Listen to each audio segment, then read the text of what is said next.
InvestorIdeas.com Podcasts. Good afternoon and welcome to another episode of InvestorIdeas.com Podcasts. I hope everyone enjoyed their vacation time last week. I know I certainly did. In today's podcast, going to be looking at a few public and private company announcements from Fire and Flower Holdings Corporation, trading on the TSX as FAF and the OTCQX as FFLWF. AVCN Incorporated, trading on the TSX as AVCN and the OTCQX as AVCNF. Eco Farm Holdings, PBC, and Thrive Society, as well as Love Pharma Incorporated, trading on the CSE as LUV.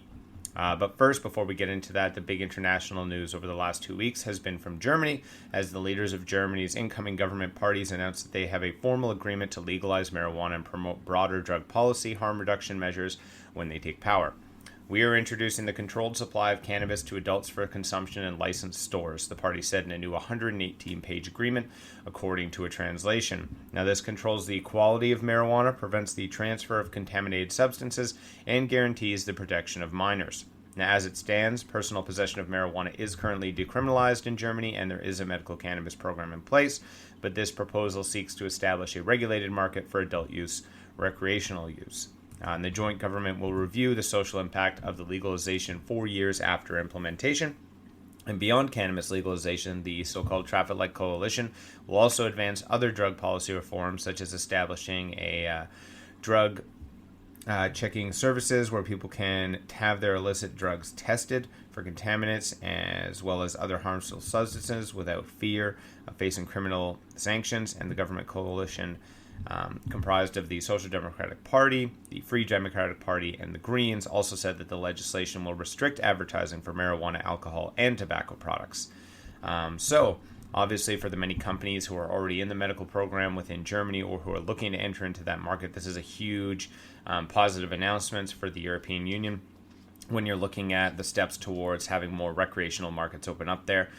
Germany definitely has been at the forefront of the medical programs within the EU, definitely being one of the first adopters of having a very well-established medical program.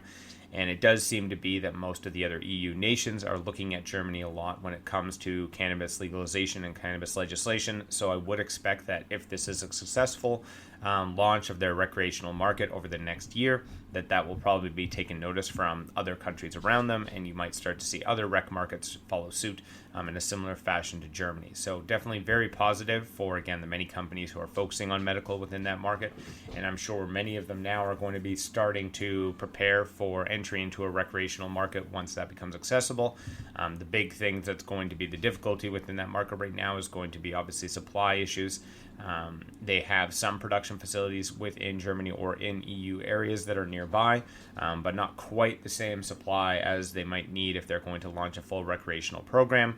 I would hope that, again, they've paid attention to different market launches in the States, especially more of the limited license released markets that have been coming on board over the last year or so, and hopefully they take more of that approach when it comes to launching their own recreational market. I would expect that it'll be fairly limited license, and I would expect as well that you're going to start to see companies competing for those limited licenses and really looking to establish themselves within that market. I think that'll be a huge benefit for the early adopters and the companies who can get in there. And it will set them up for pretty aggressive expansion within the EU over the next couple of years. Moving on now to Fire and Flower Holdings Corporation, who announced that in connection with the potential additional listing of the common shares and capital of the company on the NASDAQ, that it has filed articles of amendment implementing a consolidation of the shares on the basis of 10 pre-consolidation shares for every one post-consolidation share. And the consolidation was previously approved by the company's shareholders at its annual and special meeting of shareholders held on June 9th of this year. Now, Trevor Fencott, Chief Executive Officer of Fire and Flower, commented, "The share consolidation is an important step in our U.S. expansion strategy. It enables Fire and Flower to qualify for a listing on the NASDAQ and expand its shareholder base, which in turn provides the company with increased flexibility and enhanced liquidity to accelerate its strategic growth plans.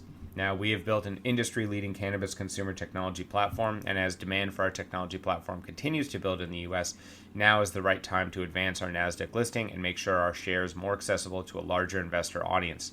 Along with our previously announced acquisition of trusted cannabis strain information destination WikiLeaf and best-in-class dispensary culture and cannabis marketplace PotGuide, The share consolidation is the next important step in our U.S. expansion strategy, and we look forward to completing the listing of our upcoming weeks as we announce continued growth of our cannabis consumer technology platform and execution of our asset-light said business model. Continued Trevor Fencott. So, if you've been paying attention to Fire and Flower Holdings Corporation, again, their main sort of goal for the last few months has been really focusing on their U.S. operations and expanding into the U.S. marketplace. Again, their acquisitions of WikiLeaf and PotGuide definitely set them up as probably one of the key sort of data point analyzers within the cannabis space today. Through their use of the High Fire and Sparks program, as well as now having access to WikiLeaf and PotGuide for different sort of cannabis analytics. They're going to be one of the biggest competitors when you're looking at other competitive companies like BDS Analytics, who has worked actually in tandem with Fire and Flower many times in the past. I would expect that, again, this sort of data set that Fire and Flower is building up, and when it comes to consumer interfacing, they're going to be one of the main technology assets that's out there. They've scaled really well within the Canadian marketplace. I expect the same will start to translate within the U.S. marketplace, and getting their shares listed on the NASDAQ is going to probably be a big step forward for this company. So definitely a one to pay attention to over the next coming months, as they're going to be making a lot of fairly aggressive moves. I would expect their NASDAQ shares to be well received and probably going to have a little bit of a boost for the company. And again, if they continue to push in their U.S. operations and start to actually get their high fire systems in a few of the retailers and start to see the benefits of that within the U.S. retail market, I do think that that'll continue to give them momentum for the rest of the year and forward as well. So definitely someone to pay attention to as far as, again, probably the most successful and most technologically advanced retail system within the cannabis industry today. And I do think it will be a system that gets adopted by many other companies based off of its, again, large user base that it already has attached to it, the fact that it's attached to WikiLeaf and PotGuide, and the fact that it's, again, been very successful in all the markets it's been launched in. Looking next at EcoFarm Holdings PBC, also known as Thrive Society, which is a technology-forward portfolio of operating assets in cannabis cultivation, manufacturing, and consumer brands that's unified through a distribution platform and powered by an upstream digital marketplace, who announced that its leading distribution platform, which connects cannabis farmers with buyers across the state of California, now supports over 400 cannabis farmers and 200 buyers, including distributors, manufacturers, and retailers.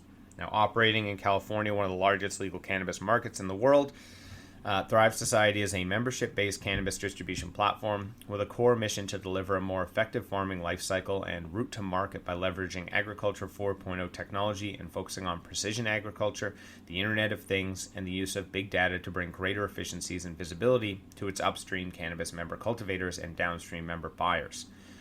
Now, leveraging thousands of data points, Thrive Society empowers farmers to sell cannabis in bulk to buyers with confidence that the market value of their product is competitive, providing a much-needed solution to the marketplace's existing inconsistent pricing structure.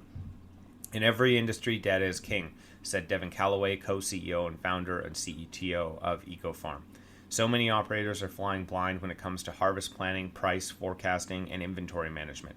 And our platform, which is fueled by actual transaction metrics that are occurring in real time, offers both sellers and buyers the invaluable information they need to make data-driven operational decisions, mitigate risk, and increase profit margins. Now, with 2 showrooms in Los Angeles and Santa Rosa, Thrive Society members are able to list their cannabis products for sale, and then the showcase products can range from dry flower to concentrates, including product test results, batch information, and the product, its availability. And then the users can post a fair and transparent price, something not seen in most distribution models currently employed throughout the industry.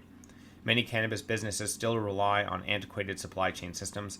Leveraging our years of experience in the cannabis industry, we've built a tech-forward infrastructure model throughout California's cannabis supply chain that allows us to operate in an efficient and transparent way, said Daniel Deo, co-CEO and founder of EcoFarm. Now, achieving this milestone of supporting over 600 cannabis operators in the world's largest cannabis market is a true illustration of the potential national success of our model, which is powered by technology.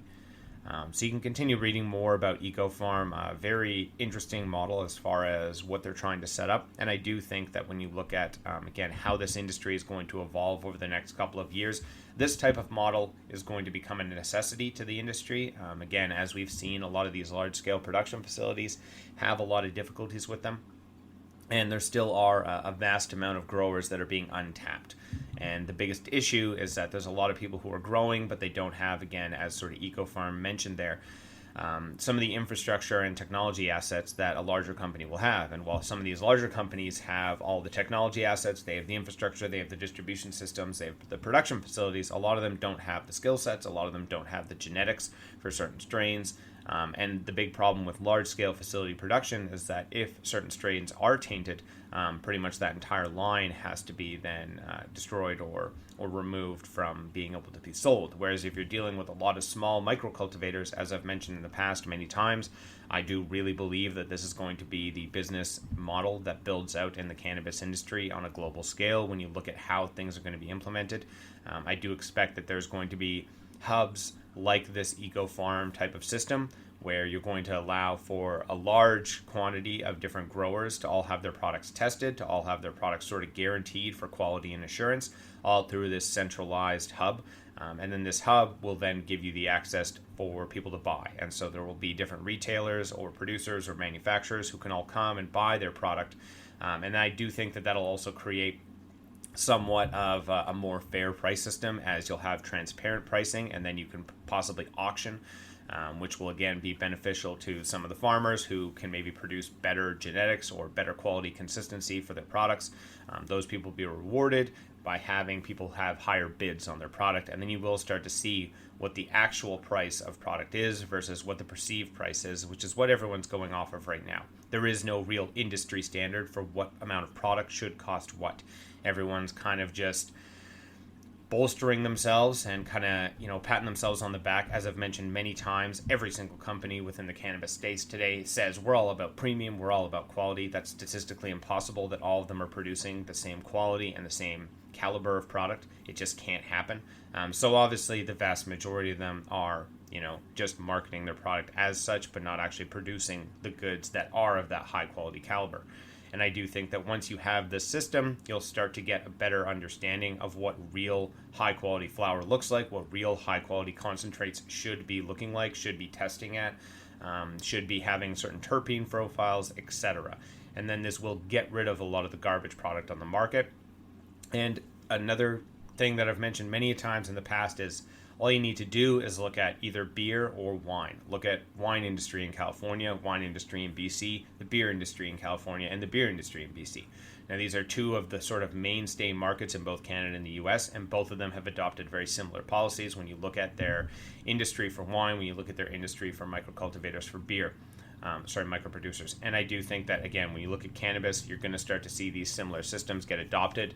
When you look at grape production, for instance, in California or BC, this is an area where you're seeing lots of different farmers produce these grapes that are then selling to a centralized distribution winery, who is then producing the different wine, and that's being sold. And those grape producers then are able to bid or sort of auction off their grapes. And again, people who produce the better grapes get a higher price, and that quality is rewarded. And I do think, again, when you're looking at the sort of farm skills that are already in this industry, and when you look at the many people who have the potential to be producing cannabis at a really high grade just through localized farming and agriculture, this will be kind of a necessity after a while. And especially once this industry starts going global, this will just be very much needed, because again, you're not going to have these large-scale production facilities really pumping out weed to then ship across to other parts of the world. Instead, what you'll have is distribution networks where they can work with the localized cultivators in each nation that they're selling their product in. So, for instance, if you want to sell weed in Colombia, it'd be a lot easier to work with Colombia growers and simply have a sort of manufacturing and distribution setup that can all be gathering that product and then distributing it out to different retailers that you're partnered with. Moving on now to AVCN Incorporated, who announced that it's entered into a partnership with an established Argentine pharmaceutical company to register and commercialize AVCN's proprietary cannabinoid-based pharmaceutical preparations through the licensing of its intellectual property and supply in its active pharmaceutical ingredients. Now, through the partnership, AVCN will provide a non-exclusive license of the company's intellectual property related to its proprietary 10% CBD pharmaceutical drug preparation. And additionally, the partner will source its pharmaceutical-grade CBD exclusively from AVCN to manufacture the product for the registration and marketing of authorization of Argentina Regulatory Agency, ANMAT. Now, the marketing authorization of the pharmaceutical preparation is expected to be approved during the second half of 2022 and is expected to be supported with claims related to treatment of epilepsy. Now, the estimated patient population and market potential for epilepsy in Argentina is between 400,000 and 500,000 patients, of which about 20,000 patients have refractory epilepsy. We look forward to entering the Argentinian market through a pharmaceutical pathway, and to be doing so, to be delivering our proprietary formulations as solutions to patients with unmet medical needs. And we are rapidly expanding into the region with innovative and accessible cannabinoid-based pharmaceutical products, and are doing so through partnerships with reputable industry leaders, stated Lucas Nasiglia, president of AVCN LATAM. So AVCN bringing their products into Argentina, and really focusing on the CBD market and specifically targeting epilepsy. I do think that when you're looking at the potential for CBD globally, this is the real selling point, is epilepsy and autism. When you're looking at those two conditions, which affect millions of people worldwide, maybe not millions of people directly, but many people who know someone with epilepsy or know a child with autism. Seeing that a single drug, CBD, when done correctly, can have vast improvements for those children or for those adults with epilepsy, is really sort of proof in the pudding for this industry. This is how CBD was pushed forward in the US. This is how the cannabis industry has lost a lot of its stigma, has been sharing videos of children with autism and epilepsy who are being cured by cannabinoid therapy. And I do think that this is something that is starting to now enter into Latin America. When you're looking at Colombia, this has been a treated area. When you're looking at Chiron Life Sciences, as well as Pharmacielo, both of them have been focusing on different sort of unmet patient needs within Colombia, as well as now starting to enter into Brazil and Peru. AVCN now in Argentina. I do think that, again, there's a huge potential there, and I think that they're going about this in a very safe way. But I would love to see just CBD get pushed forward on a more international level where this is accepted, especially when you're coming to autism and epilepsy. Hopefully that would be something that more international organizations would start looking at over the next few years. Unfortunately, its association with THC cannabis is always going to be the sort of rub, as how do you get mass-produced hemp and CBD products without also somewhat endorsing the cannabis industry as a whole. But I would hope that eventually this would start to become very easily accessible for patients world around. But it's nice to see that it is entering into the Latin American communities now, and I would expect AVCN to be quite successful in launching this product, and I'm sure there will be many positive stories coming out of that. Lastly, today, looking at Love Pharma Incorporated, who is a Vancouver, Canada-based company which operates as a specialized health and wellness company that licenses and distributes psychedelic and cannabis-infused products, has established a practice of offering proven products with clinical data, user studies, and scientific research to support its claims, who recently announced that the company has signed a letter of intent to acquire Microdose Therapy Incorporated. Now, the benefit of this acquisition to Love Pharma, its shareholders, and worldwide consumers is that the company gains Microdose's exclusive partnership with a world-renowned university to conduct a landmark study into the efficacy of psilocybin-assisted treatment of cannabis use disorder. Now, Love Pharma can leverage this relationship to further expand its product lineup, strengthen its clinical validation program, and add to its comprehensive portfolio of intellectual property. Now, specifically, the acquisition will further substantiate the company's efforts to become a frontrunner in the psychedelic and therapeutic space. Love Pharma's chief executive officer, Zach Standnick, said his company's existing portfolio, which consists of the exclusive rights to seven novel therapeutic products focused on mental and sexual wellness, is already at the leading edge of innovation in the industry. So continued new product development will further build upon what is already a strong foundation. And Standick's goal is to establish a growing and loyal customer base as the company seeks to define the psychedelic and therapeutic industry with solid science that leads to effective products. Now, as an entry point in the burgeoning psychedelic market, the company acquired the rights to the patent-pending psilocybin strip, in addition to the acquisition of Microdose, which has the exclusive partnership to the landmark study at an unnamed leading global university. And Love Pharma announced it expects to release the university's name along with the details of the program when the definitive agreement is closed. So Love Pharma thinks they're getting into the psychedelic space, focusing on psilocybin. I will say probably the biggest waste of a study I could ever imagine is the use of psilocybin-assisted therapy for the treatment of cannabis use disorder. And if you haven't looked up cannabis use disorder, this is one of those things that, again, we hear of many times within the industry when you're talking about cannabis. This is something that cannot be substantiated. There are very few actual research papers that sort of really elucidate any of the real sort of statistics or real data about cannabis use disorder. There are people who don't like weed. That is real. There are people who definitely have allergies to weed. Mainly that's going to be probably the terpenes. It could also be how the plant was harvested. There's a lot about the endocannabinoid system on an individual basis that we're still learning to understand. Cannabis use disorder, again, from my studying, from my research, cannot be substantiated in any real way.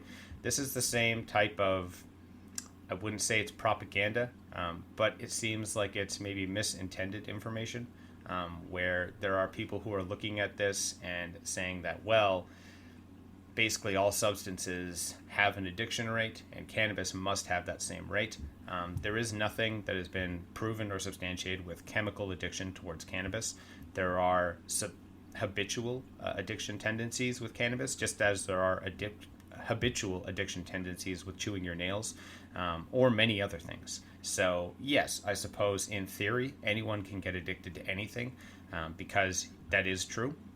Habitual addiction is a very different thing from chemical addiction, and I wouldn't quite understand why psilocybin would be used to treat this habitual addiction. I could see the benefits of that because psilocybin does have a lot of benefits when it comes to addiction therapy. I don't know how well it's going to deal with all habitual addictions as opposed to chemical addictions. That'd be interesting to study. I don't like, though, that this is going to be branded as, again, treating cannabis use disorder, something that is not running rampant in society, something that is not a large-scale problem or even really a problem that can be guaranteed at all. And it does seem like one of those things that maybe is just will be good marketing or good media buzz. But in general, something to pay attention to, as that study, if it is conducted well and if it does get interesting results, will probably be all over the cannabis space and psilocybin space for quite some time. It does seem a way to muddy the water of both industries, which I don't quite love. And I do think in general, when you're looking at psilocybin, distancing it from cannabis is probably a better play at the moment. And again, using it to treat cannabis addiction, I think, does harm to kind of both industries, mainly to the cannabis industry. But again, it'll be interesting to see what results they actually get out of this, how well the study was conducted, at what scale the study was conducted, which university conducted it, etc., etc. Again, I don't have super high hopes for that regard, but it is interesting to see that there's more people jumping into the psilocybin space who are looking at more and more uses for psilocybin.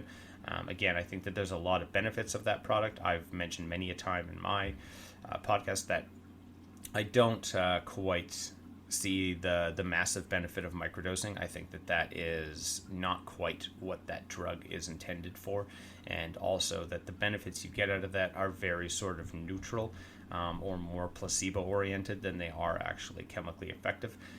But as the industry continues to evolve and as more research comes out, I'm sure there will be new studies that will prove possibly be wrong in the future. But definitely something to pay attention to. As, again, the psilocybin space continues to evolve, there's going to be more and more uses or more studies of which uses that product can have. And now, again, you're starting to see that that's how it's being used right now. That's all for today's podcast. Enjoy the rest of your day. That's all for today's podcast. Podcast is now a certified word trademark on the blockchain through Cognate Incorporated CM certification. InvestorIdeas.com podcasts are also available on iTunes, Spotify, Google Play Music, Stitcher, iHeartRadio, Spreaker, and TuneIn. If you'd like to be a guest or sponsor of this podcast, please contact InvestorIdeas.com. Investor Ideas reminds all listeners to read our disclaimers and disclosures on the InvestorIdeas.com website, and this podcast is not an endorsement to buy products or services or securities. Investors are reminded that all investments involve risk and possible loss of investment.